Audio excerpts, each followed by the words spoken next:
Penderitaan dari sang tiran tidak pernah berakhir bahkan sampai di ujung nyawanya. Imajinasi ayah soal dewa pembebasan pun telah diturunkan dari generasi ke generasi ras Buccaneer ini. Dan sang anak sekarang sudah menemukan jawaban atas apa yang selama ini ras ini impikan, yakni bertemu dengan sang dewa pembebasan Nika. Jadi, mampukah Luffy membawa imajinasi dari ras Buccaneer ini menjadi kenyataan dengan membebaskan orang-orang yang terbelenggu dari kejamnya dunia yang tidak layak untuk mereka tinggali saat ini?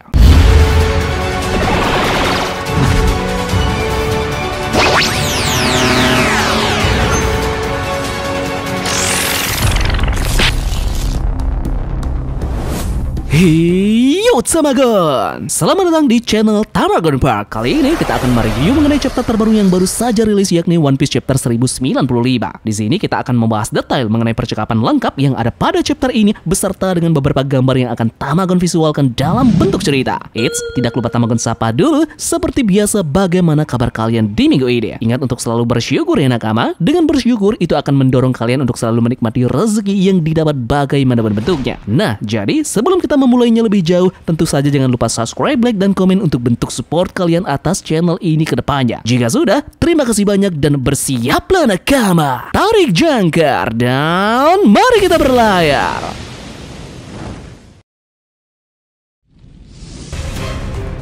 One Piece chapter 1095 kita kali ini diberi judul Dunia yang Tak Layak Ditinggali. Dalam chapter ini kita kembali mendapatkan cover request dari seorang penggemar yang memperlihatkan seorang monyet yang mengambil hidung dari bagi lalu kemudian dia pun kabur. Chapter dimulai dengan menampilkan Gorosei Saturn yang berhasil mendarat di Pulau Aegean. Di sana ada beberapa prajurit angkatan laut yang panik mendengar hal tersebut. Salah satu informan berkata kepada mereka bahwa salah satu 5 tetua Saint Saturn telah mendarat. Laksamana muda dan kapten tetap di tempat selagi para prajurit ini mundur dari pusat. Mereka tidak layak menerima kehadirannya. Nah, para prajurit angkatan laut ini tampak kebingungan bagaimana cara Gorosei ini bisa sampai ke sini. Mereka berkata, "Aku cuma pernah melihat fotonya, yang lainnya melihat kilatan cahaya." Mereka biasanya memanggil Laksamana hanya satu Celestial Dragon saja. Mereka semua benar-benar bingung dan heran mengapa pria ini datang dari Mario Jua langsung.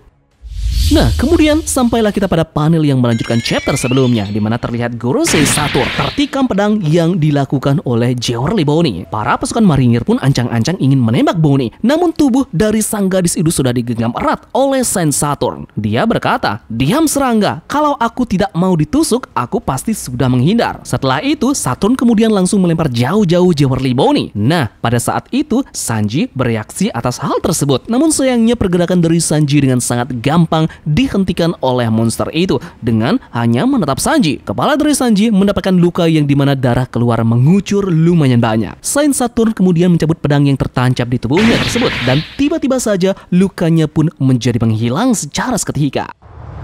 Oke, selagi kelompok Sanji lengah karena berurusan dengan Saint Saturn, para bawahan marinir mencuri kesempatan tersebut untuk berupaya untuk menangkap Vegapunk. Saturn kemudian berkata, "Bahkan untuk Laksamana seperti dirimu butuh waktu lebih lama dari dugaanku, Kizaru." Kizaru terlihat tergeletak di tanah setelah terkena serangan Gomu Gomu no White Star dari Luffy. Kizaru kemudian menjawabnya, "Aku memohon maaf, aku tidak punya alasan. Kurasa aku tidak bisa bergerak untuk sementara ini." Di sisi lainnya, lawannya yakni Luffy juga benar-benar sudah tepar. Dia tergeletak begitu saja di tanah dengan sisa-sisa dari tenaganya yang tidak kuat untuk bangun karena sudah mencapai batas dari kemampuan Gear 5. Nah, setelah itu tiba-tiba saja Saint Saturn ini ingin menginjak tubuh dari Luffy menggunakan kaki laba-labanya yang runcing. Namun beruntungnya sekali, strong right dari Franky berhasil untuk mencegah hal tersebut terjadi. Luffy terpental jauh dengan pukulan dari Franky tersebut. Setelah itu kemudian dengan sigap Franky langsung mengambil tubuh dari kaptennya tersebut dan berkata, "Bahkan pemimpin dunia pun mengincar kepala kaptenku." Kini terlihat nasib dari dua anggota Supernova pun memprihatinkan. Saturn bilang kepada mereka, "Bergabungnya kalian dalam pertarungan ini memang tidak terduga, tapi kalian dikepung marinir di pulau yang berada di ambang kehancuran. Kalau kalian bisa kabur karena penyimpangan takdir, aku pun ingin menyaksikannya sekarang. Dan untuk kau Vegapunk, sayang sekali kau telah mengkhianati kami. Atas segala kontribusimu terhadap militer, aku pun berterima kasih."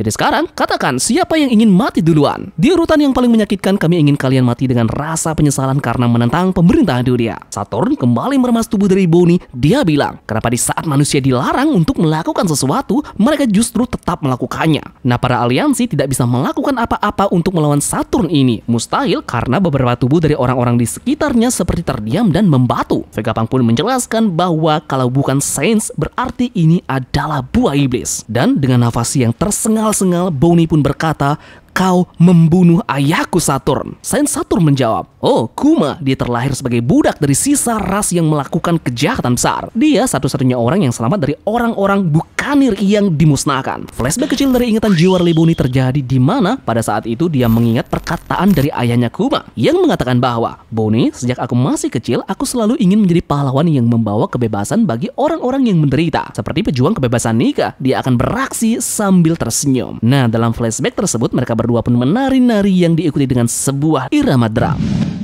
Oke, kita kembali ke waktu sekarang. Sanji berteriak, jangan ganggu, dia cuma anak kecil. Flashback dari Bartolomeo Kuma pun dimulai. Ini terjadi 47 tahun yang lalu di sebuah kerajaan di South Blue bernama Kerajaan Sorbet. Saat itu baru saja anak laki-laki lahir dari keluarga kecil. Dia diberi nama Kuma. Dia dibesarkan oleh ibu dan juga ayahnya yang dimana pada saat itu dia sempat dicek darahnya oleh seorang dokter. Dimana dokter ini mengatakan tidak akan membocorkan informasi mengenai darah yang dimiliki oleh sang anak tersebut. Sayangnya mereka berdua lupa karena pemerintah mengawasi rumah sakit. Oleh karena itulah, bocoran soal darah spesial yang dimiliki oleh keluarga tersebut pun tersebar luas. Akhirnya mereka bertiga pun ditangkap oleh kaum naga langit di mana mereka dipekerjakan layaknya budak. Mereka diperlakukan benar-benar layaknya binatang dengan rantai yang diikatkan di lehernya yang kemudian disiksa dan juga dilukai. Di sela-sela penyiksaan tersebut, ayah dari Kuma ini pun sempat bertemu dengan putranya dan berkata, "Hei Kuma, bagaimana kabarmu?" Dengan polosnya Kuma menjawab, "Ayah, majikanku baik sekali. Aku beruntung sekali memiliki."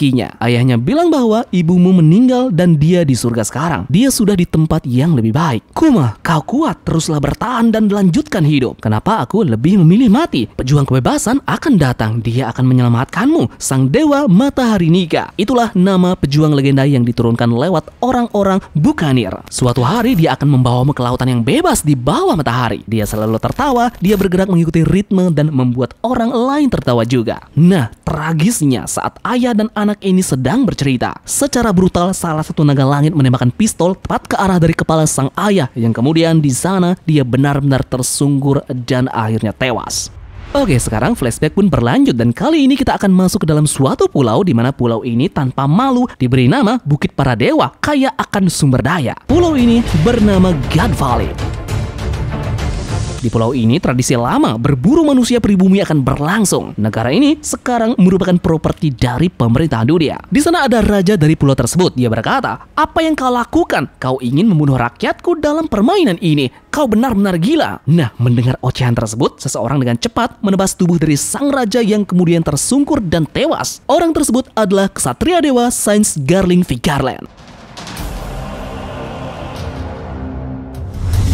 Para cewek-cewek naga langit di sana benar-benar kesamsem dengan ketampanan dari sang ksatria. Nah, pembawa acara di sana berkata, Garling, tunggu dulu. Kelihatannya dia sudah membunuh raja dari penduduk pribumi. Saints mendapatkan pengurangan 10.000 poin di awal. Tahun ini, selain para penduduk, kalian juga akan menyerang budak yang bermasalah. Nah, di dalam pulau tersebut juga ada Saint Saturn. Bawahan di sana menginformasikan bahwa mereka sudah menangkap anak yang kabur, yaitu anak dari ras Bukanir. Oke, sekarang kita pun beralih melihat kondisi yang dialami oleh Kuma kecil. Dia sepertinya dibantai oleh para budak lain yang ada di sana. Mereka bilang, brengsek, kenapa kau mencoba kabur dari tanggung jawab yang kita bersepuluh harus pegang? Kalau kau kabur, kami juga akan mati. Kemudian dari kejauhan terlihat ada dua sosok orang yang muncul dari atas bukit. Mereka berkata, Yiha, tahan di situ. Jadi kau adalah hadiah untuk tahun ini. Kudengar kau dari ras Bukanir. Ras tersebut mitosnya mempunyai darah raksasa kan? Yep, sosok dari dua orang tersebut pun diperlihatkan, yakni dua orang budak kecil yang bernama Emporio Ivankov dan juga Genie. One Piece chapter 1095 pun ditutup dengan kata-kata dari Ivankov. Lihatlah orang-orang ini, kenapa semua orang punya ekspresi sedih yang pasrah. Aku akan terus hidup. Jadi, bagaimana denganmu? Yap, sekian saja pembahasan mengenai Ryuyu chapter 1095 kali ini. Jadi, bagaimana reaksi kalian setelah membaca dan mendengarkan chapter kali ini? Adakah kalian punya teori yang liar? Coba tuliskan di kolom komentar ya. Jadi, terima kasih dari kalian yang sudah mau berlayar bersama-sama Tamagon hari ini. Mohon maaf jika ada pengucapan yang kurang maupun informasi yang miss. Sampai jumpa di pulau selanjutnya. Sekian dari Tamagon dan turunkan jangkar. Mari kita berlabuh.